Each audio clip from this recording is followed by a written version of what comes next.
Chapter 3. A wise son brings joy to his father, but a foolish son brings grief to his mother. Proverbs chapter 10, verse 1. At age 12, I had gone through an amazing growth spurt. Where before, I'd been abnormally much smaller than the other kids my age, I was now pretty much caught up. I was already 5'5", which is tall for a 12-year-old, and was now weighing about 140 pounds. By now, I've been living with Tez and Mariah a little over 6 years, and I was happy to be a part of their family.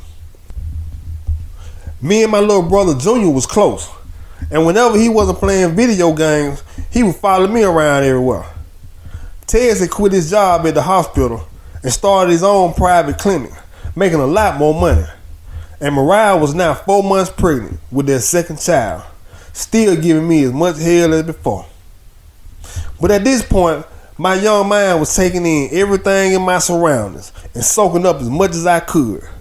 I was suddenly becoming more aware of my environment and realizing there was a lot I hadn't seen while being sheltered under Mariah's wing of protection and Tez's watchful eye.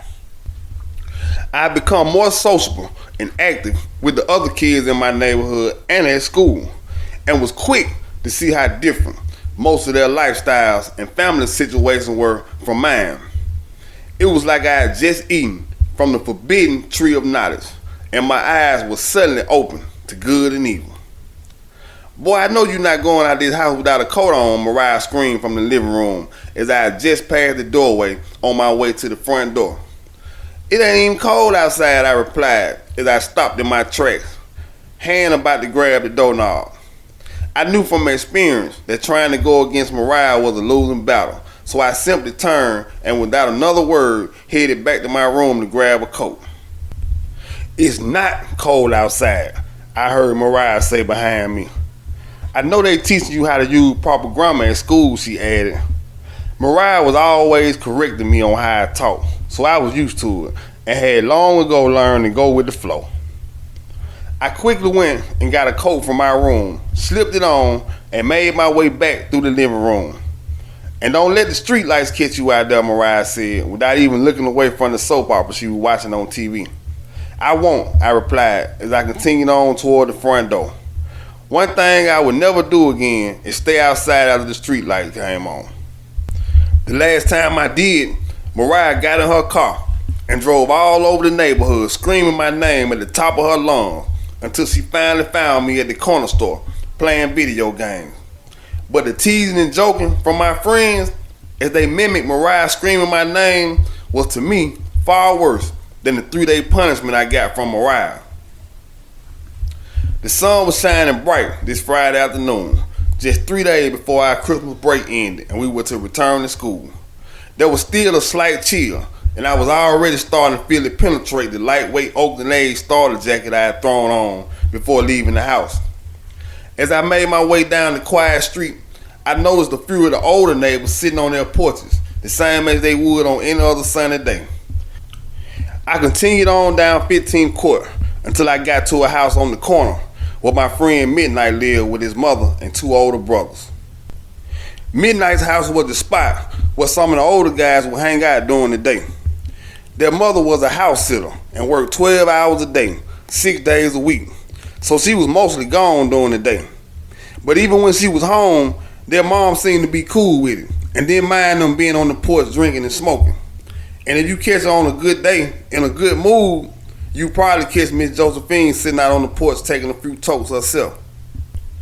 "What up, little man?" said Midnight's oldest brother Ken as he walked past me to go talk to a nervous looking old man standing on the other side of the fence wearing oil-stained work clothes. "What up, Ken?" I replied as I watched him knocking ash from the end of the Newport he was smoking. Just as I stepped up on the porch to join Midnight, I caught a glimpse of Ken out of the corner of my eye as something had changed hands swiftly between him and the older man. "I thought I was going to have to come make your bun," Midnight joked as soon as I joined him on the porch. He and his brother stayed teasing me about how Mariah tried her best to keep me on a tight leash and monitor my every move. She wanted to know where I was going, who I was going with, what time I was coming back, and who else was going. Tez gave me a bit more leeway, but would often lecture me about making the right decisions and not being influenced by what others were doing. "Man, you gotta check out this Ghetto Boy tape I got from my brother," said Midnight, as he removed a pair of small headphones from his head and passed me the Walkman cassette player he'd been listening to when I walked up. And just like that, no sooner had the set touched my hands, Midnight was running off into the house. Midnight, whose government name was Alondre Morgan, was older than me by 3 months and 1 second. Where I was born on January the 1st, 1977 at 12:01 a.m., Midnight was born on October 1st, 1976 at 12 o'clock midnight, which is part of the reason his grandmother had started calling him Midnight. The other reason was because he said he was as black as midnight, referring to his dark skin complexion. He always seemed to be a bit hyperactive at times, and often made sudden and sporadic moves with no warning, like the way he just passed me the Walkman and headphones then took off into the house. I immediately placed the headphones over my ears and pressed play. I was instantly drawn in by the groove of the deep bass that accentuated the gangster rap lyrics of Scarface, Bushwick Bill, and Willie D of the Ghetto Boys. I become fascinated with the art of rap music as far back as my days at the group home, when some of the older boys would be blasting LL Cool J and Run DMC from their boom boxes. But since then, hip-hop, as we know it, had revolutionized entirely. "Let's roll, King," said Midnight as he reappeared on the front porch, sliding his arm into a thick purple and gold LA Lakers bomber coat. "Where we going?" I asked, as I reluctantly gave him the Walkman back. "I get to the store to play some Miss Pac-Man," he replied. "It's either that or we sit around listening to these drunk fools all day." As we were about to leave the house, Midnight stopped to talk to his brother Ken, who to me seemed to carry himself like he was the head of the family. "Let me get some money," Midnight asked his brother in a tone that sounded more like a demand than a request. And with no hesitation, Ken reached into the front pocket of his jeans and pulled out a large roll of bills. He peeled off a $20 bill and gave it to his little brother. "Bring me back a box of baking soda and some sandwich bags," Ken said to Midnight. Midnight quickly took the money from his brother's hand, and we began to climb the steep hill that would lead us to the neighborhood corner store. Ever since that day 2 years ago, when Midnight stopped those other boys from jumping me at school, we began to develop a friendship that would go stronger and last many years. No words were exchanged between us that day after the fight, as I had disappeared quickly and swiftly afterwards. But that next day, I ran into Midnight as we were both entering the cafeteria at the same time. "What up, Lil Rocky?" I heard from a voice to my left as I was going in the door. When I turned around, I saw Midnight coming in right behind me. "Boy, you pack a mean punch to be so little," he said with a sly grin on his face. As we moved up in the line, we talked and laughed about the events from the day before. I found Midnight to be a very energetic and hyper kid, and his conversations were always animated. Once we were sitting at a table, he told me Tim had got suspended by himself because he was too embarrassed to tell the principal that he'd gotten beat up by a boy 3 times smaller. As me and Midnight continued talking and being around each other over the next 2 years, I found him to be very knowledgeable about a lot of things a 12-year-old shouldn't, and my young ears were wide open to this new source of information. We'd been at the store for nearly 2 hours, going from one video game to another until we played all 3 of the store's games at least twice. 3 girls that we went to school with walked in the store just as I was finishing a game of Miss Pac-Man. I looked up just in time to meet the watchful eye of Renita, who was a grade ahead of me and was also Midnight's first cousin. Our eyes locked briefly, and she smiled before continuing on to follow her 2 friends as they headed toward the back of the store. "How long you and Nene gonna keep on acting like y'all scared to talk to each other?" Midnight said as he just finished the game of Galactica and was sliding another quarter in for a new game when he looked over at me as if he was awaiting a response. "I got time for one more game of pinball," I said, completely ignoring his question. Of course, I had a crush on Renita, and I knew she did as well. But for some reason, neither one of us had built up the nerve to try to say anything to the other. Renita was a pretty girl with a slim frame that had yet to fill out like the other girls she hung out with. She was quiet and didn't really seem to fit in with the others who were just the opposite.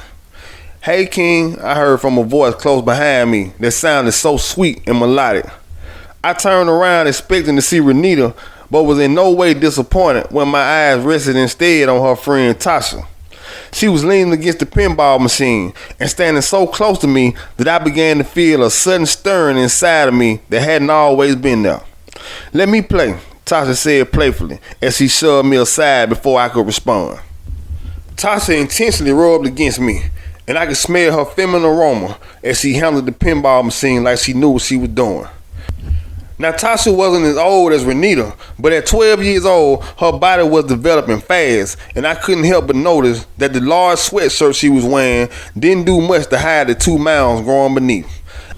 I can't lie, the hold Tasha had on me at that point was so strong, it would have taken nothing short of a bullet to the head to snap me out of it, and she openly flirted with me and rubbed her maturing body against mine. "Girl, come on, let's go," one of Tasha's friends called out to her just as she missed the ball and it sank into the hole. "Bye, King," she said in that sweet sing-song voice as she returned the control so I could play the last ball. I went back to playing ping pong, but not before I caught the menacing look Renita shot in my direction on her way out the door. When we finally returned to Midnight's house, the sun was beginning to go down, which meant the street lights would be on soon. Midnight's brothers, along with 3 other older guys, were still sitting out on the porch drinking and smoking. It was obvious they were all drunk because they were extremely loud as they argued about basketball and who was predicted to win between the Lakers and the Pistons on Sunday. "When you gonna let me check out that Ghetto Boy tape?" I asked Midnight as we prepared to part ways. Me to go home, but with Midnight, you never could tell where he'd end up. "Maybe I'll let you check it out when you stop acting like you scared of these brawls," said Midnight with that evil smirk on his face. "Next time my brother take me to the strip club, I'ma tell him to let you come with us. If that don't break you from that scared shit, then it ain't no hope."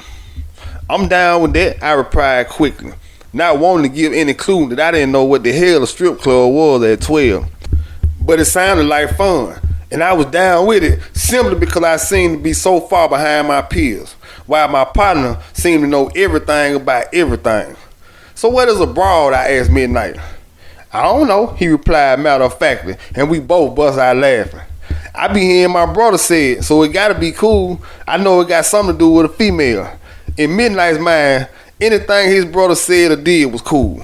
They were his only role models, and he mimicked the things they said and did so much that he was just a younger version of both of his brothers put together. "Here, you can get this," said Midnight as he passed me the Ghetto Boy tape. "I'm going around Keisha's house in a few minutes anyway when her mom go to work, so I ain't gonna need it." That smirk returned to his face as I began to make my way down the street to my house. I made it to the house just as the street lights began to flicker. As I approached, I was met by Tez, who appeared to be leaving back out. "Let me ride with you," I asked Tez, not ready to go in and face the grouch that Mariah had become while going through her second pregnancy. "You can't ride with me this time," Tez replied in a serious tone. "Maybe we can do something tomorrow." I was just about to ask if he was still taking me and Junior shopping when Red, one of the older guys that I had seen often hanging with Midnight's brothers, walked up and approached Tez just as he made it to his car. "What up, Tez? I hear Big Ronnie coming home in a few days." Red and Tez's older brother Ronnie had been best friends before Ronnie went to prison. "Yeah, I'm going to pick him up Monday morning," Tez replied as he stood beside the driver's door to his car. "You want to ride down there with me to pick him up?" he asked Red. I left Tez and Red discussing their plans to go pick up Tez's brother Monday and went into the house where I found Mariah already asleep and my little brother sitting on the floor of my bedroom playing the video game. Junior was so engrossed in the race car game he was playing that he didn't even look up when I came in, so I didn't bother him. I stretched out across the bed and let my mind drift off to a place it had gone to quite a lot lately. But today, those thoughts have been inspired by the sudden closeness of a pretty girl named Tasha, who was well developed for her 12 years and had a mind just as mature as her body.